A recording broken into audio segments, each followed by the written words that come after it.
dear friends, when was the last time you had an amazing conversation with someone special that even after hours and hours, you're still thinking about it and you're still feeling the excitement of it, and you're most certainly sure that whatever that has happened in the conversation has planted a seed of change, a moment of transformation within you? When was the last time you had a really good conversation? Conversations, we all have it. It's a national sport, Everybody does it, including those people that are not good at it. They do it all every day, right? But there are a group of people out there in our nation that took this to a next level, where they treat it as a national sport that they want to challenge your limits and try to be better and better on it every single day. Now, I'm one of it. I'm a conversationalist. So I'm fond at conversations. I love having conversations with people, and I'm slightly better than average people in handling them. So I enjoy talking to people. But even if I enjoy that much, I don't always love it. There'll be times that I think there's some conversations that I don't want to be in. I just want to get out of it. Do you remember that kind of feelings? Maybe, some business social networking event, some business social networking event, you go there and people just come to you and start selling things at you and throwing themselves at you, dominating the entire conversation, not giving you a chance to speak about yourself. It's not a two-way conversation, it's a one-way presentation. And you're so frustrated about it, and you are constantly searching in your mind for something diplomatic, something tactful, something graceful to say, but all you can think of is, oh my God, can you please stop right now? But your good manners wouldn't allow you to say that. That's not good, You can try something else. So sometimes when I find myself in this kind of conversations, then I will try to use instead, body language to indicate where I want to go, like this. Hey, that's very nice talking to you, Why not? Stuff like that. Sometimes people are boring. But sometimes, people in IAM are not boring. People in IAM is interesting. Well, mostly interesting. So what happens when you actually have the chance to have great conversations? What would be different? Think about this, okay? I want every one of you to think about this at your seat. Which two famous historical figure would you invite to your dinner party? Which one? The catch is not to invite them into your house so you can ask them questions and interrogate them. No. The catch is you could see how these two historical figures, the famous people, interact with each other. You see how they talk to each other. For example, you could invite Leonardo da Vinci to have a conversation with Michael Jackson. Or you can have Mother Teresa to talk to Benjamin Franklin and see how they can work together. Or, this is my personal favorite, why don't I invite Adolf Hitler to have a conversation with Walt Disney? One build dream and one crashes it. Right?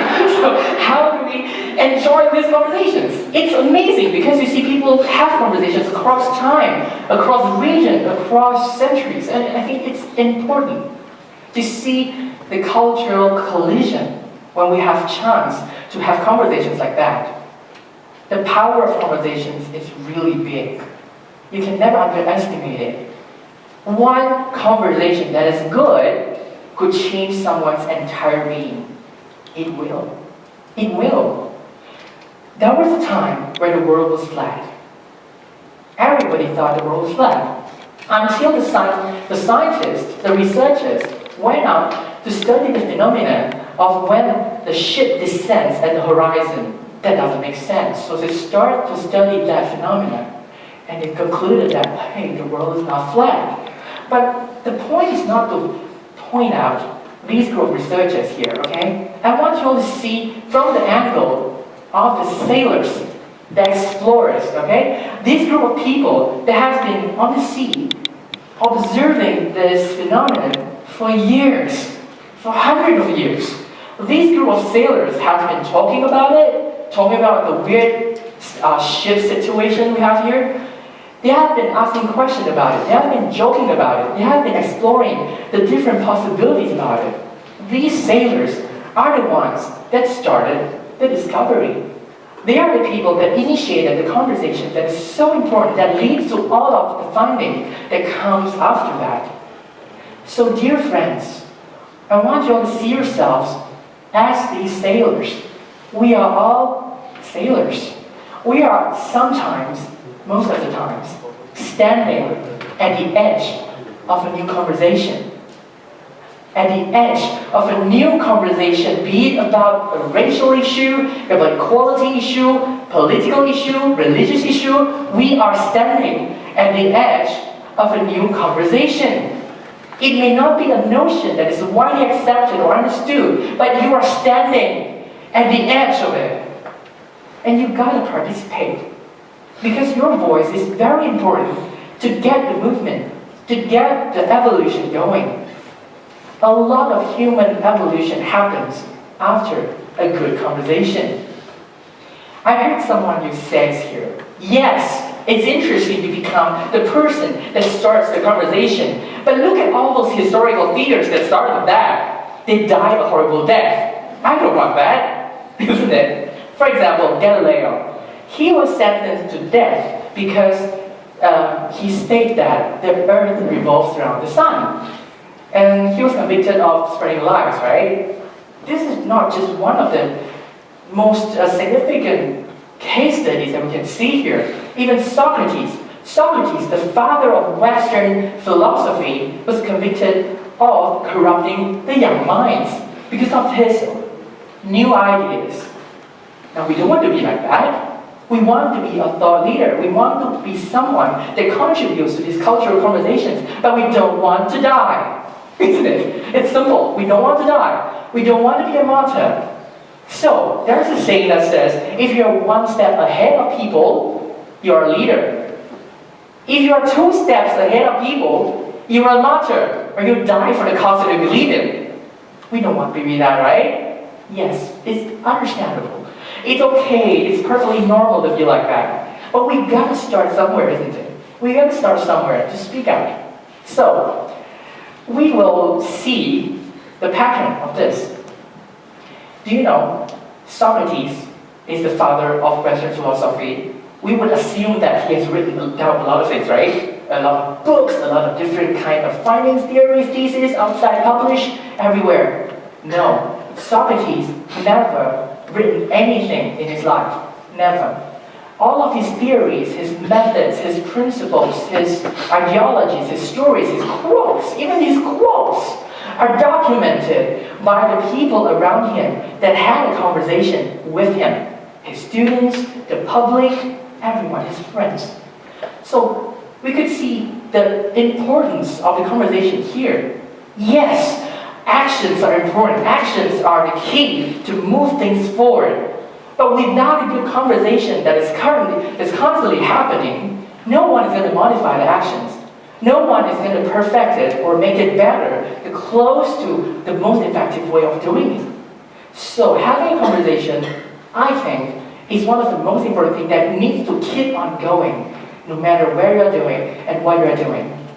Creating a positive future begins in human conversations. In the 17th century, London started this cafe culture. It's where a lot of different people gather in the same social place and they start talking about an issue in a specific context to explore a question that matters and get everyone, different people from different industries, different walks of life, to merge their ideas into one place. And mind you that this is a time before the industrial age where there's no big cultural segregation, division between the arts and science or any other things. People's opinion are appreciated. You are entitled to have your own voice in any of the conversations here, which is not very likely at our time right now. That time, we have another example, which is the salon culture. The salon culture happens in France, right? The culture, which means the social gathering culture, the format is similar. It's where people gather together and discuss the important things. And this thing has played an integral role for the French Revolution. So these things prove that without a conversation, you don't have big historical change in humankind. what about a modern day salon? Of course, IAM or something like that. But what do we have? An international body that provides us with this kind of atmosphere that gives us the chance to conclude the conversation, to converse with people from different places. We have World Cafe, we have Conversation Cafe. These are organizations that have different events, just like what I've said just now, held in different cafes in the world. So we have this kind of opportunity to talk to people about the question that matters. So now that we know that conversations are important, the questions that will come back to this very important point: what now? All right, now I know it's important. Now I know it's changing. What can I do? What can I improve? Right? I've heard people talking to me about this. That now that I know that it's important, I want to improve on it. So I studied books like how to close the deal, how to give the perfect elevator pitch, how to impress people, how to talk like President Obama. These are good, okay? But these are turning you into a skillful communicator.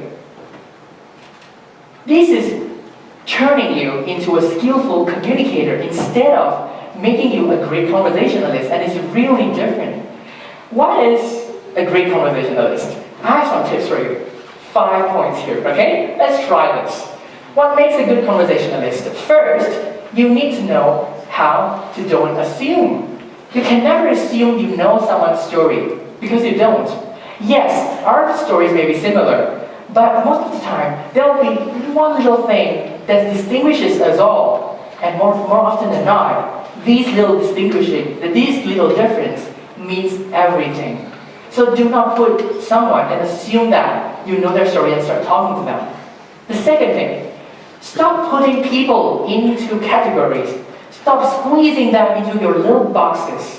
Sometimes we'll talk to a person and we say, okay, so I'm talking to my teacher now. So I got to respect this teacher. And whatever he says, I need to just take it in. Or if I don't like teachers, I'm not going to listen to anything at all. You don't treat this as a person. You treat this as a role, as a character in the movies that you can interact with. It's not supposed to be like that. Do not script your words for anyone in the conversation. The third thing is stop filling the space, which means be comfortable with the silence. A lot of times, it is the pauses, it is the silence that makes people think what they really want to say, how they really feel about the things that you want to say here. And that would lead to a more meaningful conversation, because they know what they're going to talk about. Next, ask questions. I think ask questions is a bit trickier than that. You don't ask bland questions like, so how are you? Where do you live? What do you work as? Don't just ask questions like that. This will not lead to anywhere. Ask about their stories. Ask about their stories, not for their answers. So instead of asking that, try doing something like, so what's your passion? What are you looking forward to this weekend? What is the best part about your relationship with this person? When you ask questions like this, they start to tell their stories. You let your conversational partner shine, isn't it? And sometimes, even we don't know this all these steps, all these tips, we still have a problem with choosing the right topics to talk about, right? The topic of conversation sometimes is tricky. What should I talk about? There's a relationship expert that says, if you want to improve your relationship with your lover, try talk more about sex. That helps. Because when you talk about sex, you will have more intimacy created. But a lot of couples, when they want to move forward, they talk about money, isn't it? When you talk about money, money is a hot button issue. If you push it, a lot of things will flow out. A lot of conflicts will flow out. Boom, right? So, do you want conflict or do you want intimacy?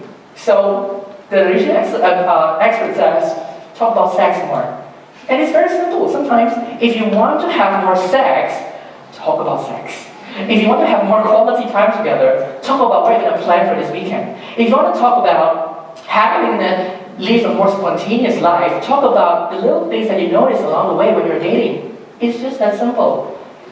Direction you have. Just choose the topic to lead you to there, and you start to create stuff after that, right? So, great conversations comes with that. But even if you have chosen this topic, it's not necessary for you to just keep digging deeper and deeper and deeper, you know? The point is not to go as deep as possible. The point is to celebrate different stages, different levels of conversations. And what are the levels here? Now I need all of you to think about the conversations that you have today. With your friends, or with the strangers, or the new friends that you have met today, think about what kind of conversations that you have with the people around you. The first level is informational conversations, where you state what happened. For example, you would say stuff like, so the weather is terrible today. It is 35 degrees today outside. Okay, informational. It's good for a police report, but you don't get to build deep connection with people with this. So informational things, you should have in meetings, but establishing meaningful bonds doesn't help much. So we need to progress to the next level, which is a personal conversation. Now, personal conversation, sometimes it doesn't help with, productivity because you start bringing your feelings into it. But in establishing connections, it helps a lot. You start to put in your feelings. For example, I feel so tense right now at work. I feel like I'm going to lose my job any day from now. Now this, when you include your personal feelings inside, that's the time you get personal. And this person will feel your presence even more. You feel like you're a person already in front of him.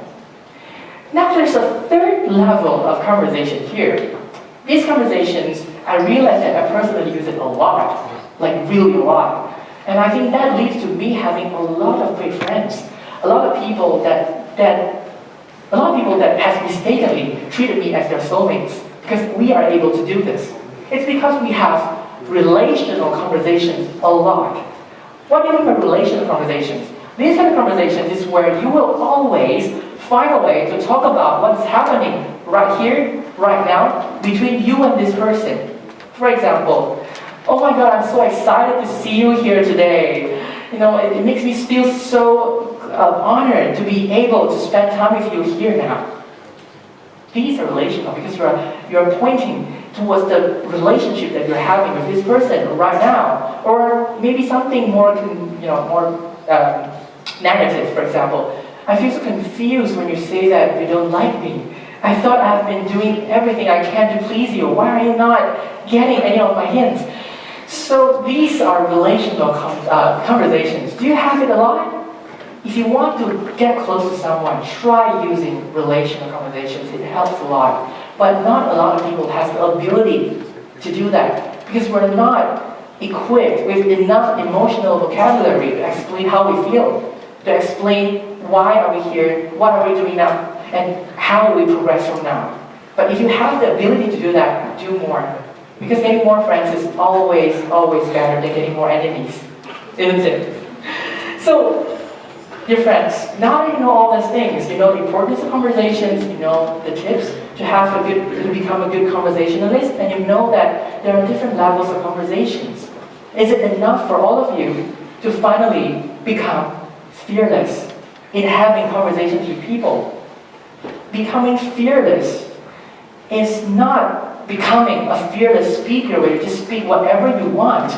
A conversation needs to be a two-way thing, you see? It needs to express and get response from that. So could you be fearless in that? When I said this word fearless, I like this word, but I'm not actually a firm believer of fearlessness, you see? Fear is good sometimes. Fear protects you. Fear gives you a direction towards a place where you're safe, where you're secured. But then, sometimes fear comes with everything that you want. Fear comes with everything you care for. Fear comes with everything you want to invest your money and time for. So what will happen is, usually people will murder their dreams. People will murder their human rights. People will murder whatever they love because they really, really want to kill the fear. It comes together like conjoined twins. And if you kill one, you kill everything. And we don't want to sacrifice that, isn't it? So even in the personal level, think about in a relationship context or a family context, or friends. Have you ever had someone that left your life without explanation, or insufficient explanation, or just leave you nothing, just give you a pile of pain and lies? Yes, we all have that. And you are dying to have a conversation with this person so that you can resolve everything. You write a 10-page letter explaining how you feel and what you want and what happened between you and this person. Maybe you are still begging for this person to come back to your life, isn't it? So what could you do when you are stuck in this kind of state where that person is not willing to have a conversation with you, but you have to say something to close this? So, my suggestion or my message is, I hope that everyone in this context would become fearless. Fearless in offering your voice into this cultural conversation, offering your voice into this situation. There will be fear, but acknowledge that you have the fear in you no matter what. Honor it, and proceeding in saying it out anyway. But do it carefully, do it softly, do it gently. Be really kind to yourself when you do that. So dear friends, I hope that all of you will become a fearless conversationalist. I really encourage all of you to offer your voice to the cultural conversation, but make sure that you put yourself in a good one. Your voice is very unique. So, value them, honor them, and most importantly, celebrate them. Thank you very much.